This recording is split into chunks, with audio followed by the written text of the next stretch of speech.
পশ্চিমবঙ্গ তৃণমূল কংগ্রেসের রাজ্য কমিটির অন্যতম সাধারণ সম্পাদক বৈশ্বনাথ চ্যাটার্জি সহ সভামঞ্চে উপবিষ্ট প্রত্যেক এমপি, এমএলএ, মন্ত্রিসভার সদস্য, সর্বস্তরের নির্বাচিত জনপ্রতিনিধি, দলীয় পদাধিকারী, আমি সকলকে আমার কৃতজ্ঞতা, প্রণাম ও ধন্যবাদ জানাচ্ছি। সামনে অগণিত ছাত্র যুবর প্রতিনিধি, প্রতিভু যারা আজকের দিনে আমাদের নেত্রী মমতা বন্দ্যোপাধ্যায়ের বক্তব্য শুনবেন বলে বাংলার বিভিন্ন প্রান্ত থেকে এসে উপস্থিত হয়েছেন। আমি ফ্ল্যাগগুলো একটু নিচে নামানোর জন্য অনুরোধ করব, পিছনে যারা আছে তাদের দেখতে অসুবিধা হবে। যতদূর চোখ যাচ্ছে কালো মাথার মাথা, এবং আমি মনে করি 21শে জুলাইয়ের যে বৈশিষ্ট্য, যে প্রতিবার 21শে জুলাইয়ের ভিড় পরের বার 21শে জুলাইয়ের সমাবেশ ভাঙে, ছাত্র সমাবেশেরও বা 28শে অগস্টের এই সভার একই বৈশিষ্ট্য আমি গত 5-7 বছর ধরে লক্ষ্য করছি। গত বছর যে হারে বা যেভাবে এই গান্ধী মূর্তির পাদদেশে যে সংখ্যায় ছাত্র যুব প্রতিনিধিরা উপস্থিত হয়েছিল, আমি মনে করি আজকের সমাবেশ সর্বকালীন রেকর্ড ভেঙে দিয়েছে। যতদূর চোখ যাচ্ছে শিক্ষার প্রগতি, সংঘবদ্ধ জীবন এবং দেশপ্রেম। আমাদের সকলের দায়িত্ব, বিশেষ করে ছাত্র যুব সমাজের প্রতিনিধি যারা, মানুষের পাশে থাকা, আমাদের নেত্রীর লড়াই, সংগ্রাম, আন্দোলনকে পাথেয় এবং পথ চলার প্রেরণা করে লড়া।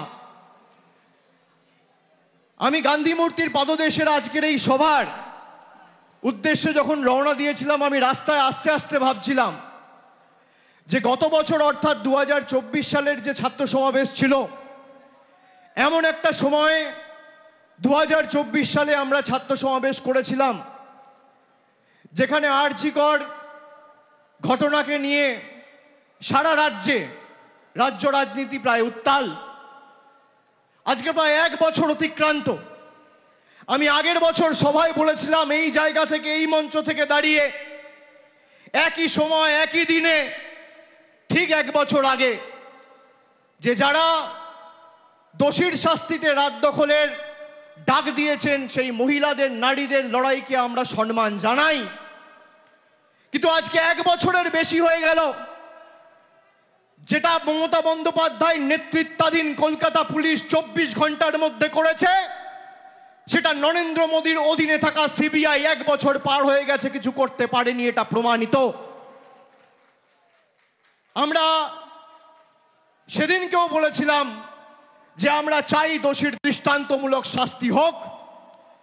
আমাদের রাজ্যের সরকার মন্ত্রিসভায় পাস করিয়ে, বিধানসভায় পাস করিয়ে অপরাজিতা বিল সেপ্টেম্বরের প্রথম সপ্তাহে রাজ্যপালের কাছে পাঠিয়েছিল, যাতে এরকম নরকীয় ঘটনার কোনো পুনরাবৃত্তি বাংলা সহ দেশের কোনো মাটিতে না ঘটে। আজকে 1 বছর হয়ে গেছে, সেই অপরাজিতা বিল বিজেপি বা আমাদের রাজ্যের রাজ্যপাল এবং রাজ্যপাল রাষ্ট্রপতির কাছে পাঠানোর পরেও সেই বিলে তার অনুমোদন এখনো পাওয়া যায়নি। যারা সেদিন রাস্তায় নেমে এই ঘটনার প্রতিবাদ করেছিল, তাদের উদ্দেশ্য শুধু দোষী শাস্তি পাক নয়, তাদের উদ্দেশ্য ছিল গরিব মানুষের যে স্বার্থে যে স্বাস্থ্য ব্যবস্থা মমতা ব্যানার্জির সরকার 2011 থেকে করেছে, সেই স্বাস্থ্য ব্যবস্থাকে চূর্ণ বিচূর্ণ করে ভেঙে ফেলা। না হলে আজকে সেই সিপিএম আর কংগ্রেস আর বিজেপির বন্ধুদের আওয়াজ অপরাজিতা বিল নিয়ে উঠছে না কেন?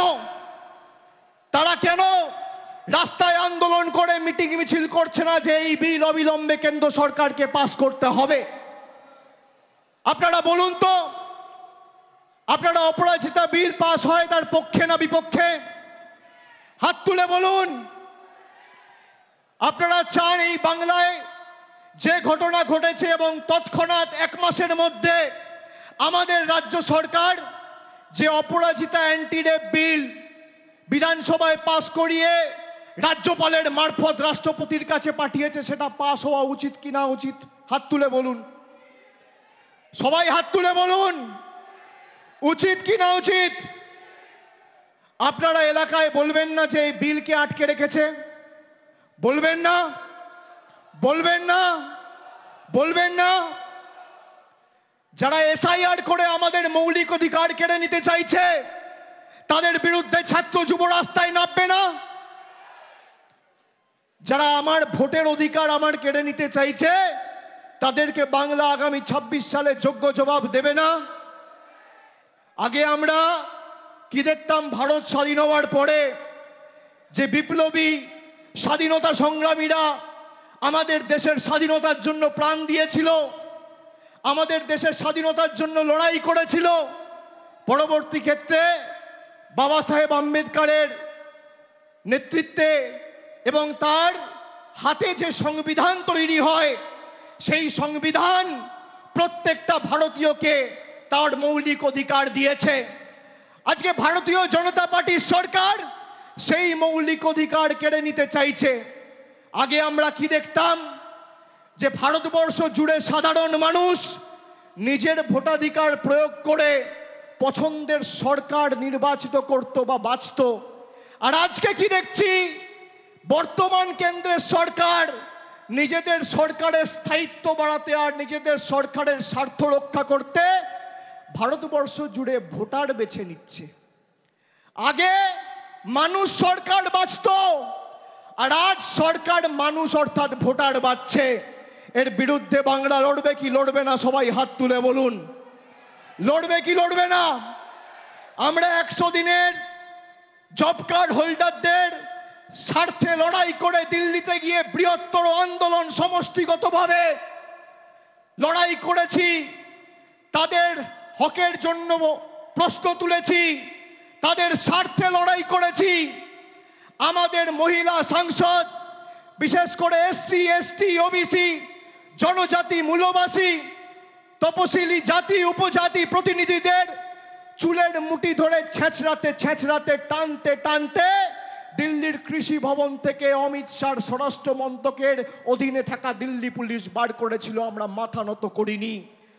আমরা হয়তো দিল্লি থেকে টাকা আনতে পারিনি, কিন্তু আমাদের নেত্রী মমতা বন্দ্যোপাধ্যায় এবং মামাটি মানুষের সরকারের মুখ্যমন্ত্রী 69 লক্ষ জব কার্ড হোল্ডারকে তার বকেয়া পাওনা মিটিয়ে ডাইরেক্ট ব্যাংক ট্রান্সফার করে তাদের অ্যাকাউন্টে টাকা পৌঁছে দিয়েছে। আমরা যদি 69 লক্ষ জব কার্ড হোল্ডারের স্বার্থে লড়াই করতে পারি, তাহলে 10 কোটি বঙ্গবাসীকে যারা বাংলাদেশি বলেছে তাদের যোগ্য জবাব দিতে এবং প্রতিশোধের রাজনীতি তুলতে গণতান্ত্রিকভাবে সমষ্টিগতভাবে পথে লড়াইয়ের আন্দোলনের রাস্তাও বেছে নেব। বিজেপির বন্ধুদের আজকেই 28-এর মঞ্চ থেকে হুঁশিয়ারি করে দিয়ে যাচ্ছি।